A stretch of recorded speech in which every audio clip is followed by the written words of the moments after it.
Explain with Bajrangbali present mad max Fury road. তো মুভির শুরুতে মরুভূমিতে আমরা একটা লোককে দেখতে পাই যার নাম ছিল ম্যাক্স। ম্যাক্স কোনো এক সময় আর্মিতে ছিল, কিন্তু এখন পৃথিবীতে না কোনো পুলিশ ছিল, না কোনো নেতা ছিল, আর না কোনো আর্মি ছিল। পৃথিবীতে সমস্ত দেশের মধ্যে এক মহাযুদ্ধ হয় যাতে নিউক্লিয়াস বোমেরও ইউজ করা হয়েছিল। এতে পৃথিবীতে পুরো বায়ু বিষাক্ত হয়ে পড়ে, পুরো পৃথিবী মরুভূমি হয়ে যায়। ম্যাক্স তার স্বপ্নে তার ফ্যামিলিকে দেখতে পায় যারা মারা গিয়েছে। ম্যাক্স তার গাড়ি নিয়ে আগের দিকে যায়, কিন্তু হঠাৎ সেখানে গাড়ির একটা দল আসে যারা ম্যাক্সের গাড়িকে ধাক্কা মেরে ম্যাক্সের গাড়িকে উল্টে দেয়।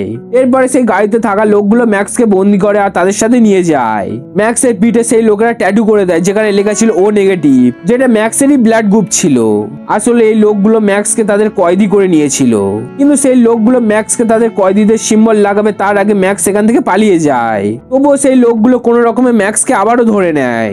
এইসব লোকগুলো আসলে ইমোটান জোয়ের জন্য কাজ করত। ইমোটান জো এখন পুরো পৃথিবীর সবচেয়ে শক্তিশালী মানুষ ছিল। ইমোটান জো তার মুখের উপর একটা অন্য ধরনের মুখোশ পরে থাকতো যার দুপাশে দুটো পাইপ ছিল। এই মুখোশের সাহায্যে সে নিঃশ্বাস নিত। এর মানে তার বেঁচে থাকার জন্য এই মুখোশের দরকার ছিল। ইমোটান জো পাহাড়ের উপরে থাকতো। সেই পাহাড়ের নিচে অনেক লোক ছিল যারা সব দুর্বল ছিল। ইমোটান জো সেই লোকেদের বলে, আমার জন্যই তোমরা উপরে উঠতে পারবে, আমি তোমাদের মুক্তিদাতা।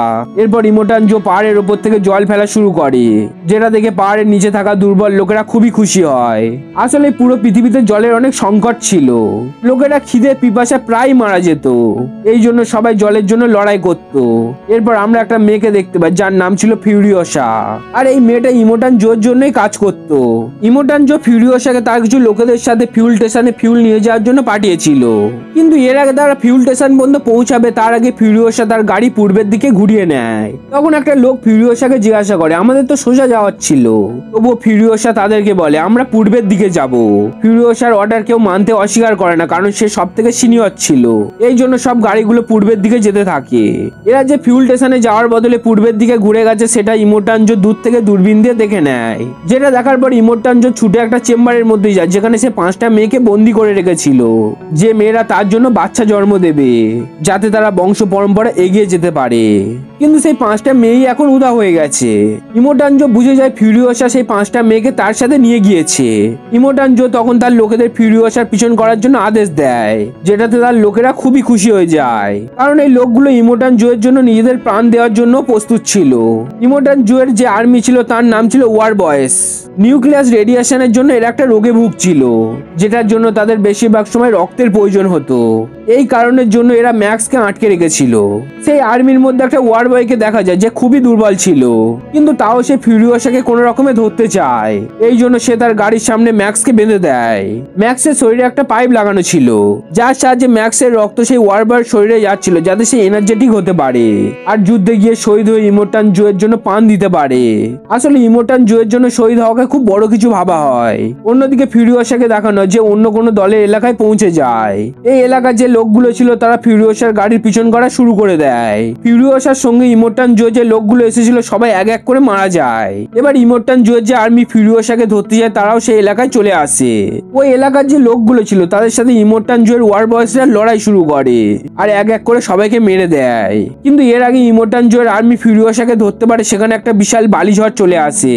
ফিউরিওসা তার গাড়ি নিয়ে সেই বালিঝড়ের মধ্যে চলে যায়। তবুও সেই ওয়ার বয় যার গাড়িতে ম্যাক্স ছিল সে ফিউরিওসাকে ধরার জন্য সেই বালিঝড়ের মধ্যে প্রবেশ করে। কিন্তু সেই ওয়ার বয় যখন ফিউরিওসার গাড়ি অনেক কাছাকাছি চলে এসেছিল তখন সে তার গাড়ির মধ্যে অনেক পেট্রোল ঢালতে শুরু করে, কারণ সে তার গাড়িতে আগুন ধরিয়ে ব্লাস্ট করে ফিউরিওসার গাড়িকে আটকাতে চায়। সেই ওয়ার বয় তার গাড়িতে আগুন ধরানোর আগে ম্যাক্স তার হাত ধরে নেয়, আর সেই মুহূর্তে ফিউরিওসা পিছন থেকে সেই ওয়ার বয়ের গাড়িকে ধাক্কা মারে।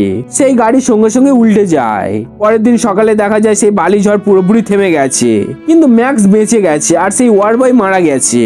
ম্যাক্স সেই ওয়ার বয়ের সঙ্গে শিকল দিয়ে বাঁধা ছিল, এই জন্য ম্যাক্স সেই ওয়ার বয়কে কাঁধে তুলে নিয়ে সেই গাড়ির কাছে যায় যে গাড়িতে ফিউরিওসা সেই 5টা মেয়েকে নিয়ে পালিয়েছিল। ম্যাক্স সেখানে দেখে 5টা মেয়ে সেখানেই ছিল। তখন ম্যাক্স তাদের দিকে গান পয়েন্ট করে আর তাদেরকে ওয়ার বয়ের সঙ্গে ম্যাক্স যে শিকলে বাঁধা ছিল সেটা কাটার জন্য বলে। কিন্তু একটা মেয়ে যখন ম্যাক্সের সেই শিকল কাটছিল তখন ফিউরিওসা ম্যাক্সের উপর আক্রমণ করে দেয়। এদের দুজনের মধ্যে মারপিট শুরু হয়। সেই সময় সেই ওয়ার বয় যে ম্যাক্সের সঙ্গে শিকলে বাঁধা ছিল সেই উঠে যায়। আসলে সে মারা যায়নি, সে শুধুমাত্র অজ্ঞান হয়ে গিয়েছিল। ওয়ার বয় কোনো রকমে ফিউরিওসাকে ধরতে যায় যাতে সে ইমোটান জোয়ের কাছ থেকে দামি উপহার চাইতে পারে। ওয়ার বয় আর ম্যাক্স দুজন মিলে ফিউরিওসাকে বন্দি করে। ওয়ার বয় সেটা থেকে খুবই খুশি হয়ে যায় আর ম্যাক্সের তার সঙ্গে থাকা শিকলও কেটে দেয়। কিন্তু ম্যাক্স শিকল থেকে মুক্ত হওয়ার পর ওয়ার বয়কে একটা জোরদার ঘুষি মারে আর ফিউরিওসার গাড়ি নিয়ে সেখান থেকে চলে যায়। তখন ফিউরিওসা সেই 5টা মেয়ে যাদেরকে ইমোর্টান জোয়ের থেকে মুক্ত করে এনেছে তাদেরকে বলে, যদি বাঁচতে চাও তাহলে আমার সাথে চলো, কারণ তাদের পিছনে ইমোর্টান জোয়ের পুরো আর্মি তাদের ধরার জন্য আসছিল। ফিউরিওসা সেই গাড়িটার কাছে যায় যেটা ম্যাক্স তার কাছ থেকে নিয়ে চলে গিয়েছিল। আসলে সেই গাড়িটা কিছু দূর গিয়েই থেমে গিয়েছিল। ফিউরিওসা শুধু সেই 5টা মেয়েই গাড়ির কাছে পৌঁছে যায়। ফিউরিওসা ম্যাক্সকে বলে, আমি এই গাড়িতে একটা সিকুয়েন্স সেট করে রেখেছি, তাই এটা আমি ছাড়া আর কেউ চালাতে পারবে না। এই জন্য ম্যাক্স ফিউরিওসা শুধু 5টা মেয়েকেও তার নিজের ইচ্ছার বিরুদ্ধে তার সাথে নিয়ে যেতে চায়। এরা সবাই সেই গাড়ি করে পাহাড়ি এলাকায় পৌঁছে যায়। এই পাহাড়ি এলাকায় একটা গ্যাং ছিল, ওদেরই এলাকা ছিল এটা। ফিউরিওসা তখন সবাইকে বলে, আমি ওদের সাথে চুক্তি করেছি, তাই এরা আমাদের তাদের এলাকা থেকে যেতে দেবে। ফিউরিওসা ম্যাক্স আর সেই 5টা মেয়েকে গাড়ির মধ্যে লুকিয়ে পড়ার জন্য বলে। এরপর ফিউরিওসা সেই পাহাড়ি লোকেদের এলাকায় চলে আসে। সেই পাহাড়ি লোকেদের যে লিডার ছিল সে ফিউরিওসাকে বলে, তুমি বলেছিলে কিছু লোকই তোমার পিছন করবে, কিন্তু তোমার পিছনে তো পুরো একটা আর্মি আসছে। ফিউরিওসা এদের এলাকা দিয়ে যাওয়ার বদলে এদেরকে পেট্রোল দেওয়ার চুক্তি করেছিল, যেটা সেই গাড়ির পিছনে থাকা একটা গোল ট্যাঙ্কারে ছিল। কিন্তু ফিউরিওসা সেই পেট্রোলের ট্যাঙ্কারকে তার গাড়ি থেকে আলাদা করবে তার আগে সে দেখতে পায় ইমোর্টান জো তার আর্মি নিয়ে তাদের অনেক কাছাকাছি চলে এসেছে। এই জন্য ম্যাক্স তার গাড়ি চালু করে আর ওখান থেকে চলে যায়। ফিউরিওসা কোনো রকমে সেই গাড়িতে উঠে যায়। এই পাহাড়ি লোকেরা সেই পাহাড়ি রাস্তায় একটা দেয়াল ব্লাস্ট করে দেয়, যার ফলে ভিতরে যাওয়ার রাস্তা পুরোপুরি বন্ধ হয়ে যায়। ইমোর্টান জো আর তার আর্মি ওয়ার বয়স আর আগে যেতে পারে না। এই পাহাড়ি লোকেরা অসাধারণ বাইক চালাতে পারত। তারা তাদের বাইকে ম্যাক্স আর ফিউরিওসার গাড়ির পিছন করা শুরু করে দেয়। ম্যাক্স আর ফিউরিওসা এক এক করে সেই বাইকারদের মেরে ফেলে, কিন্তু এর আগে তারা সেই পাহাড়ি এলাকা থেকে বার হয়ে যাবে। ইমোর্টান জো তার কিছু ওয়ার বয়সকে নিয়ে ম্যাক্স আর ফিউরিওসা যে গাড়িতে ছিল সেখানে আক্রমণ করে দেয়। ইমোর্টান জো ফিউরিওসাকে গুলি করতেই যাবে, তখন তার সেই বন্দি করা 5টা মেয়ের মধ্যে একটা মেয়েকে গাড়ির দরজার সামনে দাঁড় করিয়ে দেওয়া হয়। ওই মেয়েটা গর্ভবতী ছিল আর তার পেটে ইমোর্টান জোরই বাচ্চা ছিল। এই জন্য ইমোর্টান জো মেয়েটার উপর গুলি চালায় না, কারণ সে কোনো রকম ভাবে তার বাচ্চার কোনো ক্ষতি হোক সেটা চায় না। ইমোর্টান জো এর সঙ্গে থাকা ওয়ার বয়রা ফিউরিওসার গাড়ি আটকানোর চেষ্টা করতে থাকে।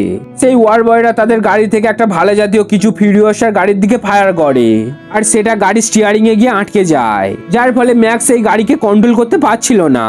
তখন সেই মেয়েটা, যে মেয়েটা প্রেগনেন্ট ছিল, সে বাইরে আসে আর ভালার সঙ্গে লেগে থাকা শিকলকে কেটে দেয়। কিন্তু এর আগে তারা গাড়িকে কন্ট্রোল করবে, তারা সামনে দেখে একটা বড় পাথর আছে। এরা কোনো রকমে সেই পাথর থেকে নিজেদের গাড়িকে কাটিয়ে নেয়, কিন্তু সেই গাড়ির দরজা সেই পাথরে লাগে। যেই মেয়েটা সেই শিকল কেটেছিল সে এখনো গাড়ির বাইরে ছিল, কিন্তু সে যখন গাড়ির মধ্যে আসার চেষ্টা করে তখন তার পা স্লিপ খায় আর গাড়ির দরজায় ঝুলতে থাকে। কিছুক্ষণ পর সেই দরজা ভেঙে যায় আর মেয়েটা গাড়ি থেকে নিচে মাটিতে পড়ে যায়। পিছন থেকে ইমোর্টান জো তার গাড়ি নিয়ে আসছিল, কিন্তু সে সেই মাটিতে পড়ে থাকা গর্ভবতী মেয়েটাকে বাঁচানোর জন্য তার গাড়ি বাঁদিকে ঘোরায়, যার ফলে ইমোর্টান জো এর গাড়ি পাল্টি খায়। ইমোর্টান জো এবার গাড়ি থেকে বাইরে আসে আর সেই গর্ভবতী মেয়েটা যার পেটে তার বাচ্চা আছে তার কাছে গিয়ে দেখে মেয়েটার অবস্থা খুবই খারাপ, সে তার জীবনের অন্তিম সময় ছিল। সেটা দেখার পর ইমোর্টান জো জোরে চেঁচিয়ে ওঠে। অন্যদিকে ম্যাক্স আর ফিউরিওসা আগে এগিয়ে যায়। তার সেই গাড়িতে ইমোর্টান জোর একটা ওয়ার বয় লুকিয়েছিল যার নাম ছিল নাক্স, যে গল্পের শুরুতে ম্যাক্সকে তার গাড়ির সামনে বেঁধেছিল আর ম্যাক্সের শরীর থেকে রক্ত একটা পাইপের মাধ্যমে নিজের শরীরে নিচ্ছিল। নাক্স নিজেকে অপরাধী মনে করছিল। নাক্স বলে, আমি সুযোগ পেয়েছিলাম, আমি তোমাদের বন্দি করে ইমোর্টান জো এর কাছে নিয়ে যেতে পারতাম, আমার সব সঙ্গীর সঙ্গে সরিয়েও যেতে পারতাম, কিন্তু আমি সব সুযোগ হারিয়ে ফেলেছি। তখন সেই গাড়িতে যে 4টে মেয়ে ছিল তাদের মধ্যে একটা মেয়ে নাক্সকে বলে, হতে পারে তোমার ভাগ্যে হয়তো অন্য কিছু লেখা আছে। সেই মেয়েটা নাক্সের ঠোঁটের উপর হাত বোলায়, সেটাতে নাক্স একদমই ঠান্ডা হয়ে যায়। এবার রাত হয়ে যায়, তবুও ম্যাক্স আর ফিউরিওসা দেখতে পায় ইমোর্টান জো এর আর্মি এখনো তাদের পিছন করছে। এই জন্য ম্যাক্স রাস্তায় ডায়নামাইট বিছিয়ে দেয় আর গাড়ি করে সেখান থেকে চলে যায়। যখন ইমোর্টান জো এর আর্মির গাড়ি সেই রাস্তা দিয়ে আসে তখন ডায়নামাইট বিস্ফোরণ হয়, যার জন্য তাদের সব গাড়ি সেখানেই দাঁড়িয়ে যায়। কিন্তু একটা গাড়ি ম্যাক্স আর ফিউরিওসার গাড়িকে অনবরত ফলো করতে থাকে। তখন ফিউরিওসা আর ম্যাক্স যে গাড়িতে ছিল সেটা কাদায় আটকে যায়, যার জন্য এরা সেখানেই আটকে যায়। এদের গাড়িতে যে নাক্স ছিল, যে আগে এদের মারতে চাইছিল, সে এখন এদের সাহায্য করতে চায়। নাক্স বলে, সামনে একটা শুকনো গাছ আছে, আমাদের একটা দড়ির সাহায্যে গাড়িকে সেখানে বাঁধা উচিত, যাতে আমরা গাড়িকে কাদা থেকে বার করতে পারি। তখন ম্যাক্স একটা দড়ির সাহায্যে গাড়িকে সেই গাছের সাথে বেঁধে দেয়। সেই সময় ইমোর্টান জো এর আর্মি সেই গাড়ি যে এদের পিছন করছিল তারা এদের অনেক কাছাকাছি চলে আসে। ওয়ার বয়রা অফুরন্ত গুলি চালাতে থাকে এদের দিকে, কিন্তু এর আগে তারা এদের মেরে ফেলবে, এদের গাড়ি কাদা থেকে বার হয়ে যায়। ম্যাক্স আর ফিউরিওসা তাদের গাড়ি নিয়ে আগে এগিয়ে চলে। তখন এই ম্যাক্স একটা পেট্রোলের ড্রাম নিয়ে সেই ওয়ার বয়দের দিকে যায় যারা এদের পিছন করছিল, কারণ এদের কাছে কোনো অস্ত্র ছিল না। কিছুক্ষণ পর ফিউরিওসা দেখতে পায় একটা বিস্ফোরণ হয়েছে সে ভাবছিল হয়তো ম্যাক্স মারা গেছে, কিন্তু আসলে ম্যাক্স বেঁচে আছে।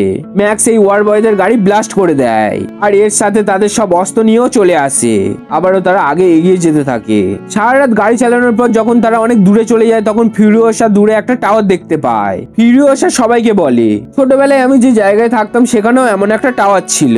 তারপর এরা সবাই সেই টাওয়ারের কাছে পৌঁছে যায়। ফিউরিওসা সেখানে পৌঁছানোর পর গাড়ি থেকে নেমে জোরে জোরে নিজের নাম আর সে কোন দল থেকে ছিল তার নাম বলতে থাকে। এর সাথে সে তার মায়ের নামও বলে। কিছুক্ষণ পর এদের কাছে অনেকগুলো বাইকার আসে। এই বাইকার গুলো সবাই মহিলা ছিল। ফিউরিওসার সব পুরানো সঙ্গী ছিল এই বাইকাররা। ফিউরিওসা তাদেরকে বলে, আমার সঙ্গে যে 4টে মেয়ে আছে আমি তাদের গ্রিন প্লেসে নিয়ে যেতে চাই। তখন একটা বুড়ি মহিলা ফিউরিওসাকে বলে, তুমি যেদিক থেকে এসেছো সেদিকেই গ্রিন প্লেস ছিল। আগে সেই জায়গা থাকার উপযোগী ছিল, কিন্তু এখন সেটা মরুভূমিতে পরিণত হয়েছে। ফিউরিওসা সহ সেই 4টে মেয়ে সেটা শোনার পর খুবই দুঃখ পায়। তারপর এরা সবাই ঠিক করে তারা শুকিয়ে যাওয়া সমুদ্রের ওপারে চলে যাবে, যাতে তারা নিজেদের জন্য নতুন ঘর খুঁজতে পারে। কিন্তু ম্যাক্স এদের সাথে যেতে চায় না, সে নিজের রাস্তা নিজেই খুঁজতে চায়। যখন সবাই চলে যায় তখন ম্যাক্সের স্বপ্নে একটা মেয়ে আসে আর তাকে বলে, তুমি বলেছিলে তুমি আমাকে বাঁচাবে, কিন্তু তুমি আমাকে বাঁচাতে অসফল ছিলে। আসলে ম্যাক্স পাস্টে কোনো এক সময় এই মেয়েটাকে বাঁচাতে পারেনি। তারপর ম্যাক্স তার বাইক নিয়ে ফিউরিওসাদের কাছে চলে যায়। যেখানে যাওয়ার পর ম্যাক্স তাদের বলে, তোমরা যেখানে যাচ্ছ সেখানে শুধু নুনই আছে, তাই আমাদের ইমোটান জো যেখানে থাকতো সেখানে যাওয়া উচিত। সেখানে জলও আছে, খাবারও আছে। যদি আমরা সেই জায়গাকে নিজেদের কবজায় নিই তাহলে সব ঠিক হয়ে যাবে। ম্যাক্সের কথা সবাই মেনে নেয়। আর আরো একবার তারা সেই গাড়িতে, যে গাড়িতে করে তারা এসেছিল সেই গাড়িতে করে ইমোটান জো যেখানে থাকতো পাহাড়ের ওপর, সেখানে যাওয়ার জন্য বেরিয়ে পড়ে। রাস্তায় যাওয়ার সময় ইমোটান জো আর তার আর্মি ম্যাক্স আর ফিউরিওসার গাড়িকে দেখে নেয়। ইমোটান জো বুঝে যায় তারা সে যেখানে থাকতো সেখানে কবজা করতে যাচ্ছে, কারণ সেখানে এখন কোনো আর্মি নেই, সব আর্মি তো তার সাথে আছে। তাই ইমোটান জো আবারও তার ওয়ার বয়দের নিয়ে তাদের পিছন করা শুরু করে দেয়। কিন্তু ইমোটান জো সেই 4টে মেয়ের মধ্যে একটা মেয়েকে ধরে নেয় আর তার গাড়িতে নিয়ে চলে যায়। ফিউরিওসা কোনো রকমে ইমোটান জোর গাড়ি পর্যন্ত পৌঁছে যায় আর ইমোটান জো এর মুখে লেগে থাকা অদ্ভুত দেখতে মাস্ক যার সাহায্যে সে নিঃশ্বাস নিত সে টেনে খুলে দেয়, যার ফলে ইমোটান জো মারা যায়। কিন্তু তাও তার অনেক ওয়ার বয় ছিল যারা ম্যাক্স আর ফিউরিওসাকে মারতে চায়। তখন নাক্স যে গাড়িতে ছিল সেখানে পেট্রোলের দাম ছিল।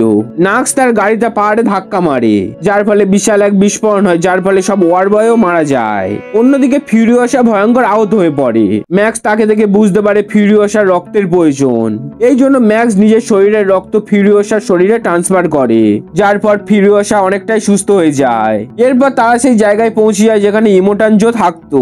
ওখানে মাত্র কিছুই ওয়ার বয় ছিল, কিন্তু যখন তারা তাদেরকে ইমোটান জো এর মৃতদেহ দেখায় তখন সেখানে যে কজন লোক ছিল সবাই অনেক খুশি হয়ে যায় আর জোরে জোরে বলতে থাকে এদেরকে উপরে নিয়ে যাও। ইমোটান জো মারা গিয়েছে, তাই সাধারণ দুর্বল মানুষদের জন্য সবসময় জল খুলে দেওয়া হয়। এরা যখন উপরে চলে যাচ্ছিল তখন ফিউরিওসা উপর থেকে ম্যাক্সকে দেখে, যে দুর্বল লোকেদের মধ্যে ছিল। ম্যাক্স তো তার দিকে তাকিয়ে থাকে। এখানে এই অসাধারণ অ্যাকশন সাইফাই মুভির এন্ডিং ঘটে। তো দর্শক বন্ধুরা, কেমন লাগলো আজকের এই অসাধারণ মুভিটা? প্লিজ কমেন্টে জানাও, লাইক এন্ড সাবস্ক্রাইব করতে ভুলো না, কারণ সামনে আরো রহস্যময় কন্টেন্ট আসতে চলেছে এই চ্যানেলে।